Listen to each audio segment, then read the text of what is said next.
Bueno chicos, comenzamos. Si supieran que grabé una clase, bueno, duró 45 minutos, así que esta debe durar aproximadamente lo mismo.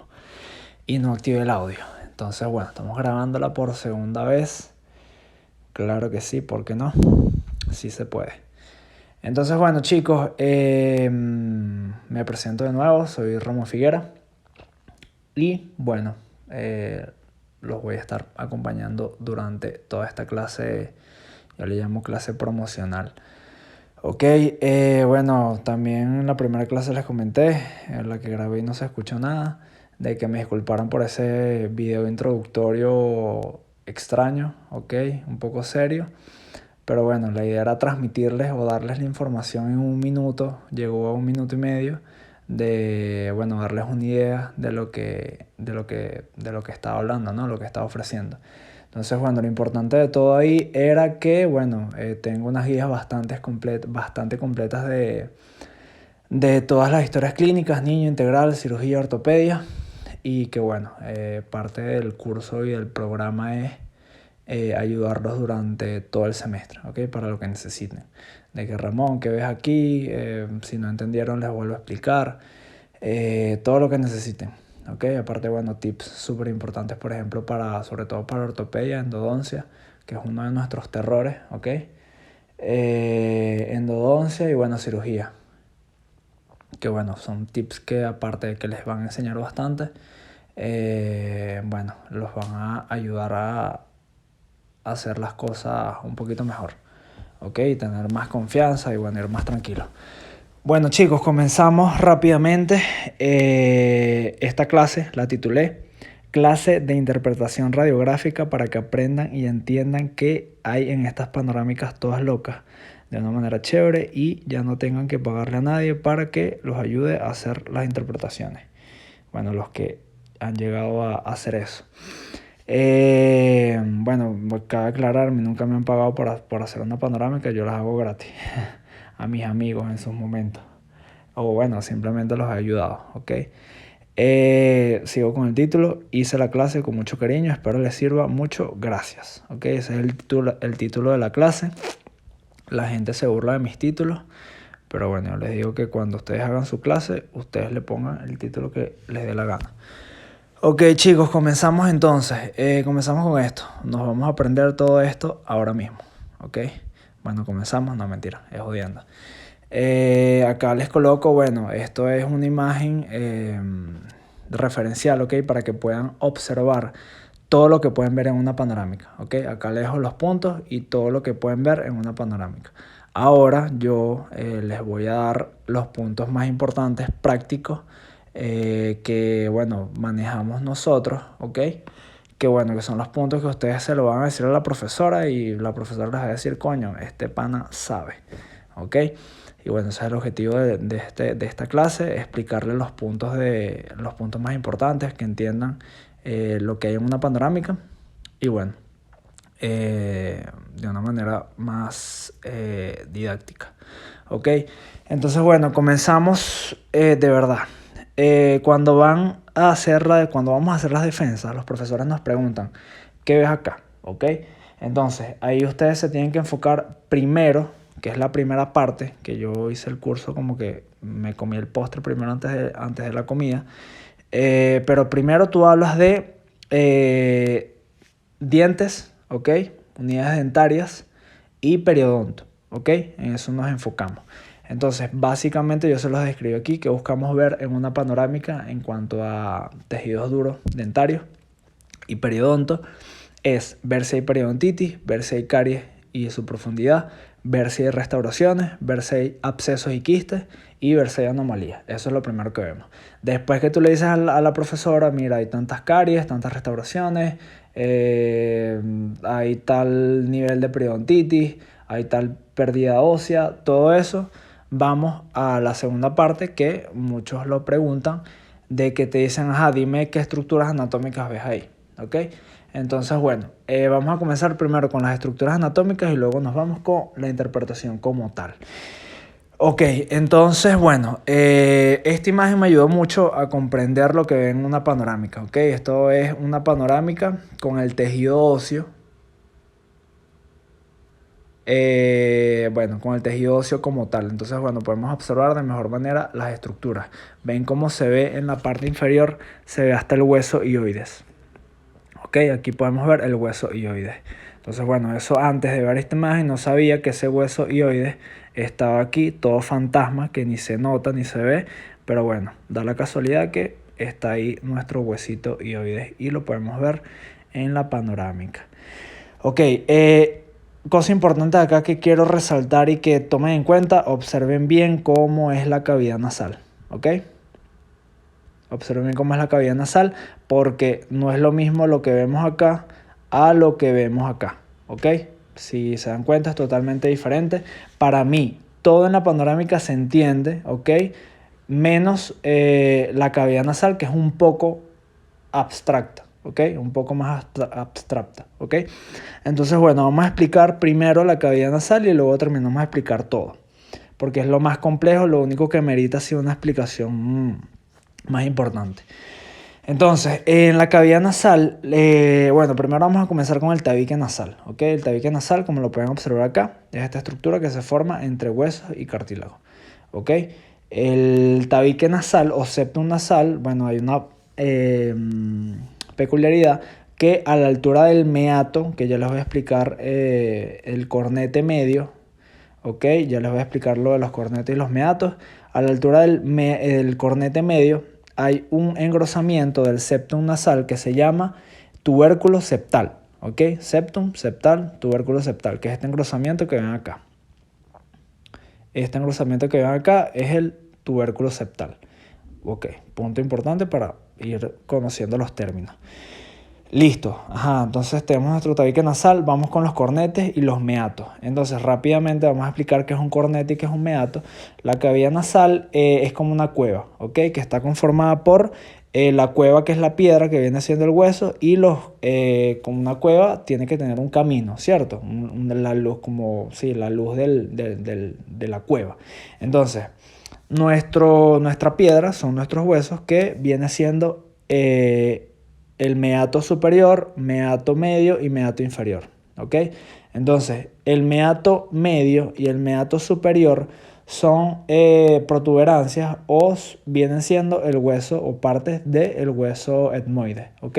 Y nuestro cornete inferior es un hueso parte del esplacnocráneo, que son los huesos de la cara, que bueno, lleva su mismo nombre, es un hueso aparte, acá lo pueden ver. Tenemos cornete inferior o concha inferior, también lo llaman, concha media y concha superior, que son partes del etmoide, ¿ok? Que está la cresta galli, que es parte del etmoide. Listo, ya sabemos qué es un cornete. Ahora, los meatos son los canales que les estoy comentando. Los meatos es esto de acá, por donde pasa el aire, ¿ok? Entonces tenemos meato inferior, meato medio, meatos superiores, ¿ok? Listo. Perfecto, ya sabemos qué son cornetes y qué son meatos. Entonces vamos a explicar acá este rollo de que vemos en la panorámica a la altura de las fosas nasales. Entonces primero tenemos el cornete o meato inferior, que es el más grande, ¿ok? Llega hasta la mitad de las fosas nasales, es el más grande de todos, ¿ok? Miren cómo se ve en la ortopantomografía, ¿ok? Ortopantomografía es lo mismo que panorámica. Entonces, este es una estructura que se ve radiopaca, ¿ok? Pero en las panorámicas normalmente se ve más difuminado, pero en realidad es una estructura radiopaca que, bueno, abarca en la panorámica parte interna de la fosa y también se logra ver hasta más hacia lateral del cráneo, ¿ok? Entonces, miren toda esa estructura y acá lo podemos ver, ¿ok? Esta es nuestra fosa nasal. Esta es nuestra fosa nasal, que aquí se delimita bastante bien, normalmente no se ve tan bien. Y tenemos nuestro meato, ¿ok? Miren todo lo que abarca el meato. Hasta bueno, obviamente hasta la altura, porque ahí empieza, hasta la altura del tubérculo septal, porque ahí empieza el meato medio, ¿ok? Que ya mencionamos que el tubérculo septal está a la altura de la concha o tubérculo ahora, la concha media, ¿ok? Ok, listo. Cornete y concha. Se me ligan ahí los nombres. Listo, entonces, ¿qué es lo importante de esto? Lo importante de esto es, ¿ok? Reconocer que esto que tenemos en las panorámicas, que vemos acá, estas estructuras, vienen siendo nuestros meatos, ¿ok? Nuestros meatos, ¿por qué? Porque, bueno, es por donde pasa el aire, es la luz de las cuevas o los pasillos de todas esas, de esa cueva que hacen el meato inferior, medio y superior. Entonces ya reconocimos nuestro meato inferior, que lo podemos ver acá. Entonces, aparte de que ya les mostré dónde está el meato inferior, el cornete inferior, tenemos acá abajo que la cavidad que queda un poco más abajo viene siendo nuestro meato inferior. Conjunto a esta parte de acá viene siendo todo nuestro meato inferior, ¿ok? Que es la cavidad. Listo. Luego, de segundo, tenemos nuestro meato medio, ¿ok? Que viene siendo lo mismo. Acá lo podemos reconocer, está un poco más arriba. Como les digo, es una estructura radiopaca, ¿ok? Que es blanquita, radiopaca. Pero bueno, no se logra apreciar también porque son relativamente difusos. Entonces, bueno, Ramón, ¿para qué me explicas todo este rollo? ¿Qué flojera esto de los meatos y los cornetes? Dato interesante y por qué identificar bien las fosas nasales es importante. Me llegó a pasar en quinto o cuarto semestre que los profesores llegaban, veían la panorámica y decían, ah, no, este niño es respirador bucal. ¿Ok? Entonces tú te quedas así como que, coño, ¿cómo sabes esa vaina de que es respirador bucal si ni siquiera lo he visto? Bueno, eso lo saben gracias a la permeabilidad o el espacio del meato que se ve en la fosa nasal. Entonces, ¿cómo identificas que un niño es respirador bucal? Cuando tiene un meato, ¿ok? Más permeable o más ancho que el otro, ¿ok? Entonces, eso quiere decir que hay una parafunción donde uno se desarrolló más que el otro. Eso es característico de los pacientes respiradores bucales o que tienen una deglución atípica o que tienen mordida abierta, niños que respiran por la boca siempre, ¿ok? Entonces, niños con asma, cosas por el estilo. Entonces, bueno, gracias a todo lo que les estoy explicando, ustedes van a identificar cuando un niño es respirador bucal o tiene algún problema respiratorio, ¿ok? Entonces, bueno, por lo general los meatos deberían ser del mismo grosor, ¿ok? Listo.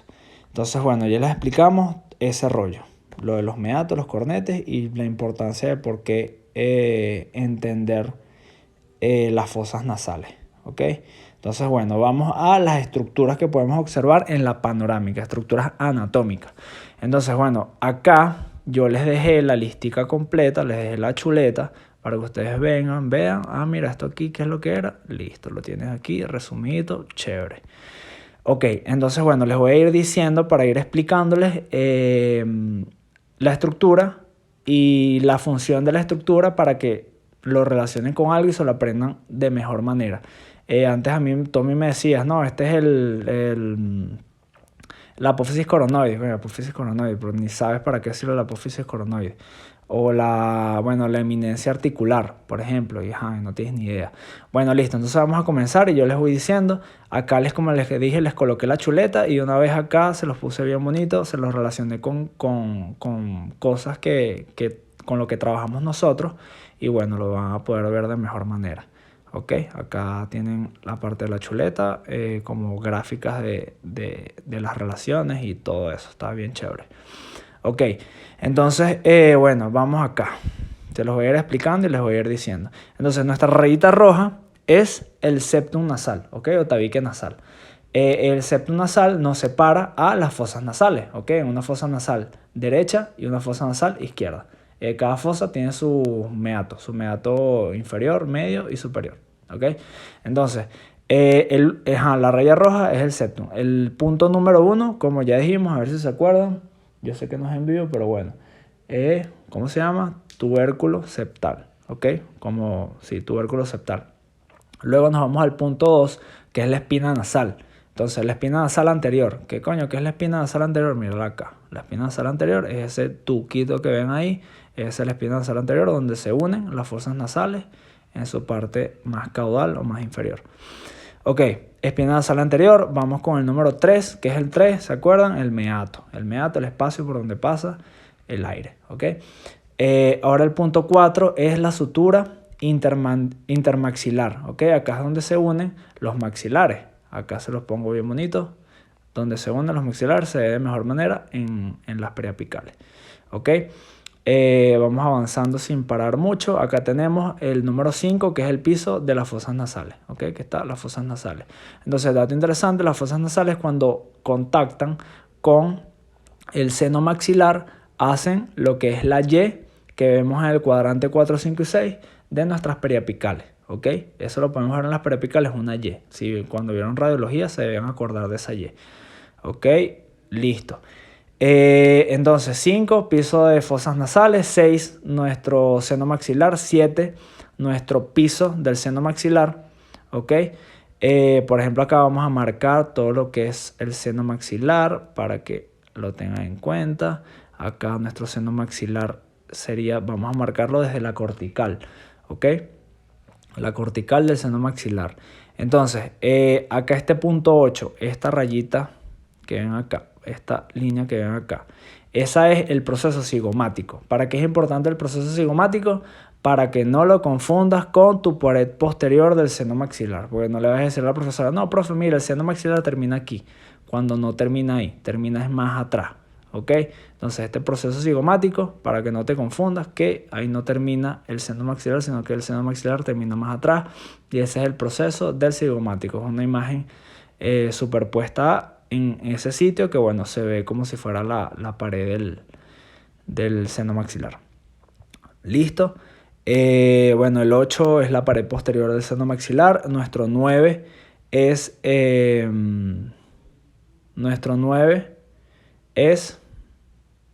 las órbitas, ¿ok? Ahí vemos nuestras órbitas, lindas órbitas. Ahí van los ojitos, ¿ok? Listo. Entonces vamos de una vez para la rama de la mandíbula, que ya terminamos. ¿Ves? Sencillito. Repasamos.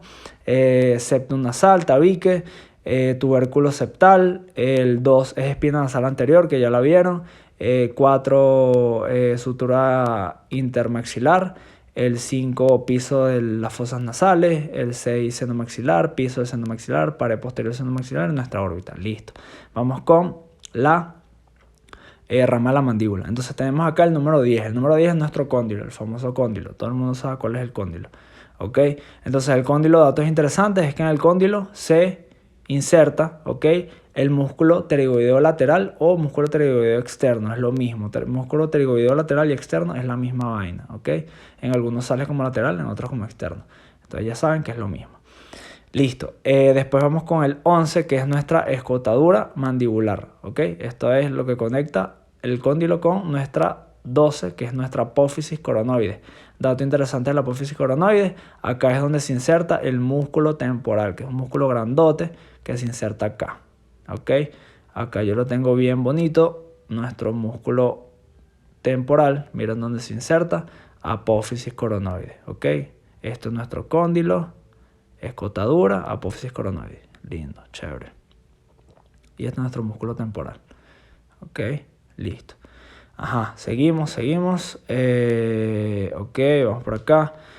Ajá, apófisis coronoides, nos vamos con el 13, que es nuestra eminencia articular del temporal. Ok, esto es una prominencia que cumple la función de cuando la mandíbula o cuando hacemos apertura máxima, ok, hay un movimiento de traslación y el cóndilo queda por acá, ¿ok?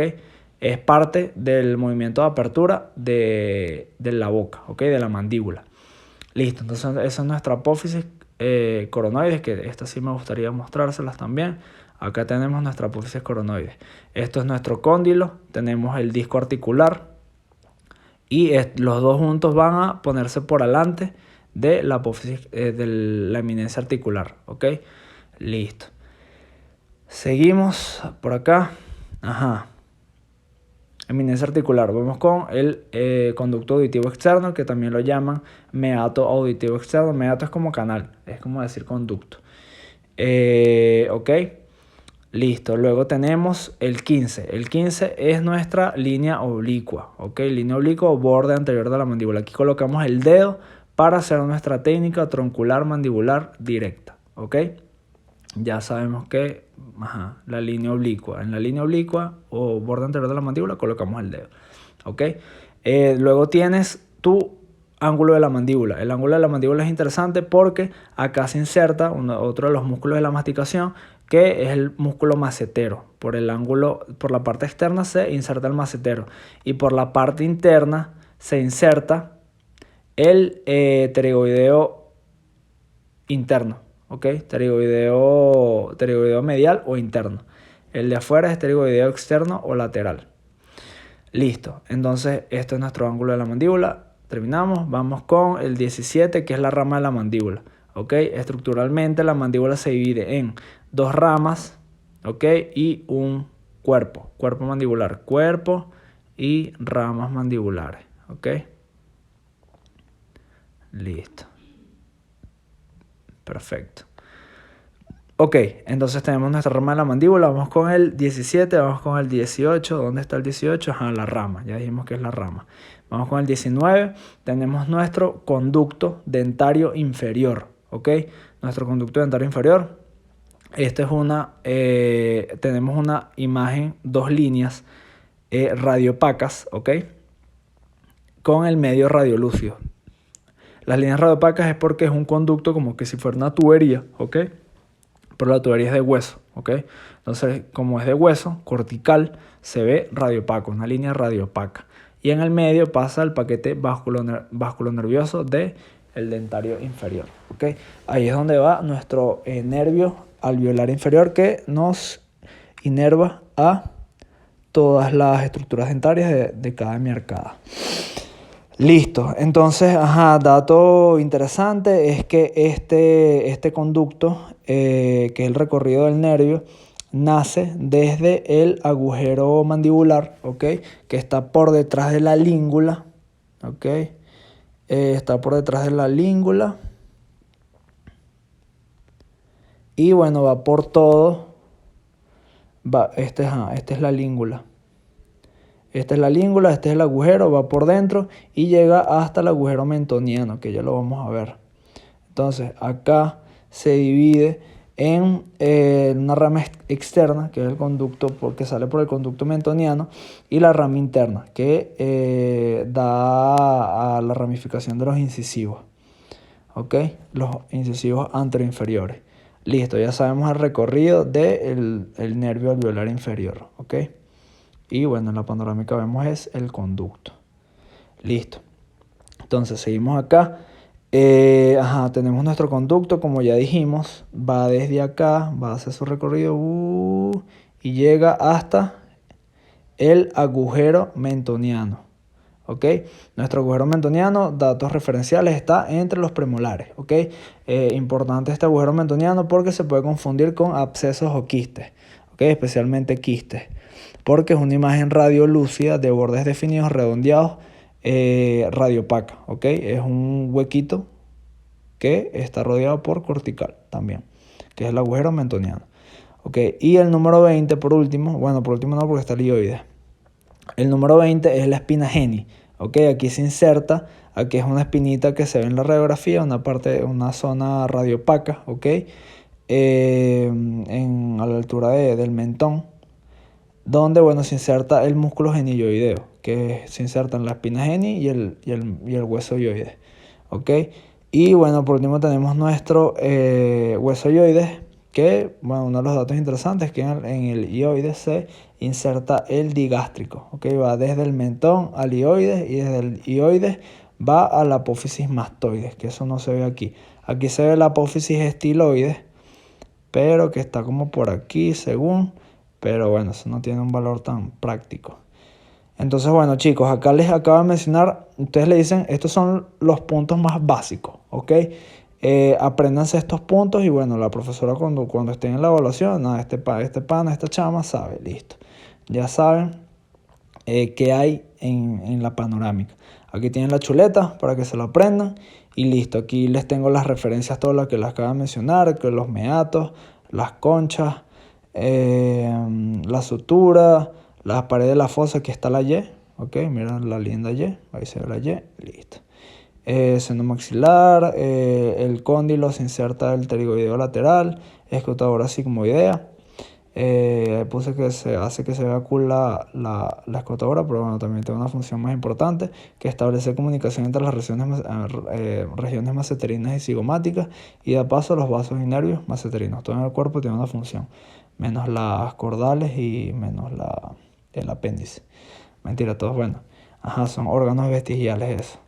Ok, entonces, listo, aquí terminamos, están las estructuras, esto lo ven, este es trigoideo interno, mira cómo se inserta por la parte del ángulo de la mandíbula, la parte interna, todo chévere, fino. Miren, esta imagen me encanta, de la relación, este amarillo es el conducto dentario inferior. Miren todas las variaciones que pueden haber del conducto en relación a los dientes. Todas estas relaciones son peligrosas a la hora de una extracción, ¿ok? Pero bueno, es un ejemplo. Le puede pasar por el lado, por el medio, por abajo, entre la raíz. Una locura ese conducto. Ok, agujeramiento, mira, la técnica, listo. Entonces vamos ahora con lo que es la interpretación. Entonces, como les comenté, la interpretación de tejidos duros, dientes y periodonto. Ok, ¿qué van a tener en la mente cuando van a hacer el diagnóstico o la evaluación? Ok, van a hacer la descripción de la panorámica. Primero, van a hablar de si tiene o no tiene periodontitis, ok, y cuánto hueso perdió, ok. Ver si hay caries y la profundidad, ver si hay restauraciones, ver si hay abscesos y quistes y ver si hay anomalías, ok, eso es lo que van a tener en mente. Entonces vamos a comenzar con lo primero, que es la periodontitis. Entonces, cuando vayan a hacer esto, de hablar de la periodontitis, tienen que tener en cuenta este cuadrito, que es el último, bueno, no el último, pero este creo que es del 2018, de la clasificación de la periodontitis, ¿ok? Donde está estadio 1, 2, 3 y 4. Lo más importante de este cuadro es que se acuerden de esto. La periodontitis estadio 1 es que tiene una pérdida ósea de menos del 15%, ¿ok? Esto de acá. Pérdida ósea menor del 15%. 2 del 15 al 33%, el 3 del 33 al 66%, y dice 34 al 66%. Y estadio 4 es que tiene mayor al 66%, ¿ok? Tengan eso en cuenta para cuando vayan a hacer la radiografía. Obviamente esto se lo tienen que aprender al pelo porque esto es parte de periodoncia. Pero bueno, en radiografía tengan en cuenta la pérdida ósea y el tipo de pérdida ósea, que si es horizontal o vertical, ¿ok? Listo. Entonces ya tú sabes que estadio 1 y 2 es horizontal y estadio 3 y 4 vertical, facilito. Ok, entonces eso es lo que tienen que tener en cuenta. Entonces vamos a comenzar a describir lo de la periodontitis. Mira, tú acá vas a decir dos cosas, ok. Primero vas a decir, este paciente tiene periodontitis. Y lo otro que vas a decir es, este paciente perdió tanta cantidad de hueso, ¿ok? Pero ¿qué pasa? No lo podemos decir así porque en este tema de radiología hay un lenguaje, ¿ok?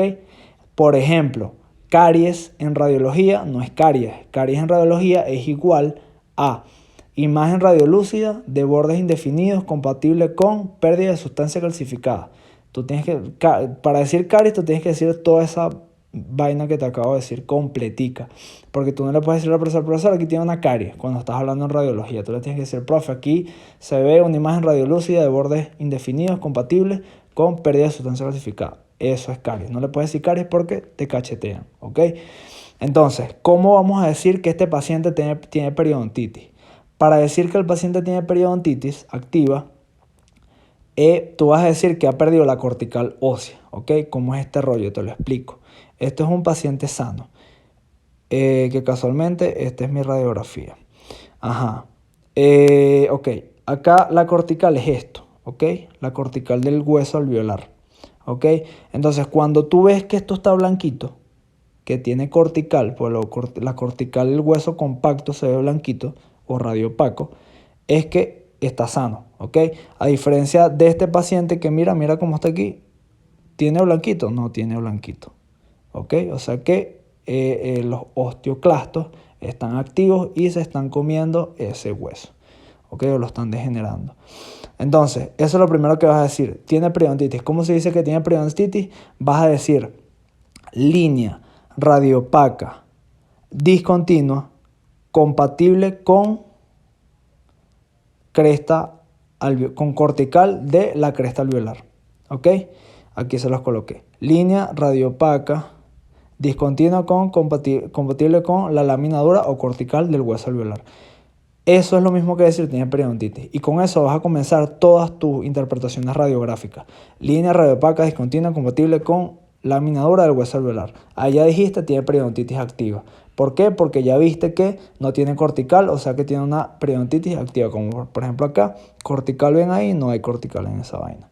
Listo, entonces, ¿cómo dices porque tiene periodontitis? Es lo primero que vas a decir siempre, así vas a comenzar siempre. Línea radiopaca discontinua compatible con lámina dura o cortical del hueso alveolar. Listo. Ahora vamos a hablar de qué tanto hueso perdió.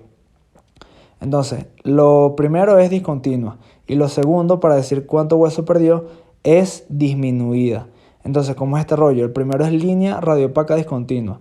Para decir que tiene pérdida ósea, vas a decir línea radiopaca disminuida. ¿Ok? Disminuida, ¿por qué? Porque la cortical va para abajo, disminuida, va disminuyendo.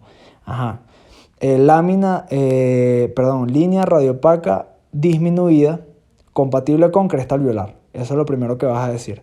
Después que dices eso, vas a mencionar, aquí te lo puse por parte. ¿Cómo dices que el paciente está perdiendo hueso? Entonces, pones primero 1. Línea radiopaca disminuida compatible con cresta alveolar. Listo, vamos con el 2. En el 2 vas a hablar de patrón de pérdida ósea y porcentaje de pérdida ósea. Entonces, facilito. Termina de decir lo que ya dijiste. Entonces, con un patrón de pérdida ósea vertical en distal del 56. ¿Ok? En distal del 56 con un porcentaje de pérdida ósea, esto es muy importante, vas a hablar de rangos, ¿ok? Porque ¿qué está mal? Decir, no, tiene un porcentaje de pérdida ósea del 33%. Tú no eres una máquina, tú no eres un escáner para saber exactamente qué porcentaje de pérdida ósea tiene, ¿ok?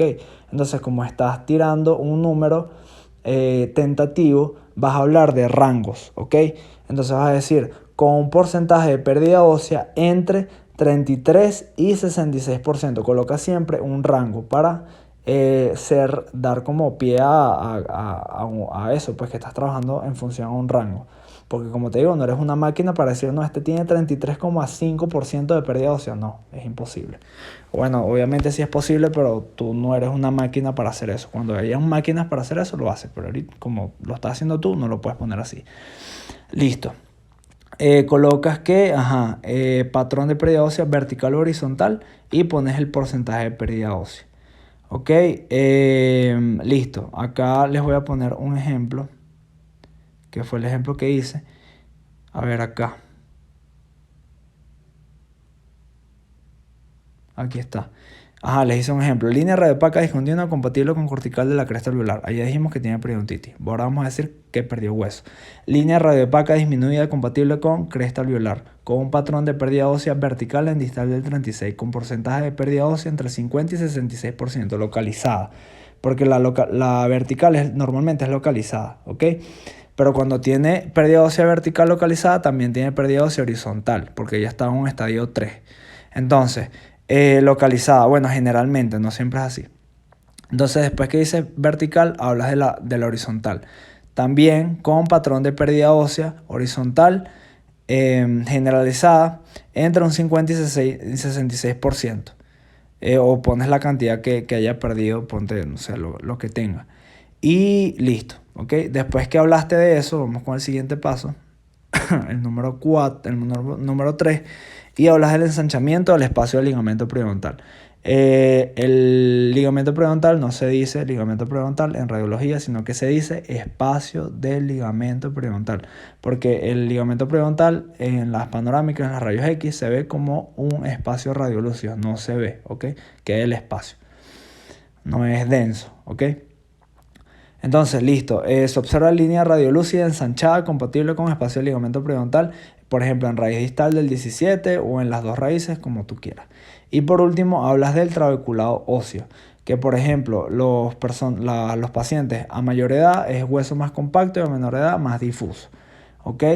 Y cuando tienen periodontitis activa, tienen un hueso más difuso. ¿Ok? Entonces, sigues con un trabeculado óseo difuso. En el plan que está, que hay periodontitis. Listo, ya terminaste con ya hablaste de que tiene periodontitis. Ahora vas con las caries, ¿ok? Entonces, ¿cómo se dice caries en radiología? Caries en radiología se dice imagen radiolúcida de bordes indefinidos compatible con pérdida de sustancia calcificada. Listo. Entonces, ¿qué tienes que saber? Que hay varios tipos de caries según la cara en la que afecte. Entonces, si es proximal, es mesial distal. Si es oclusal o incisal, por arriba.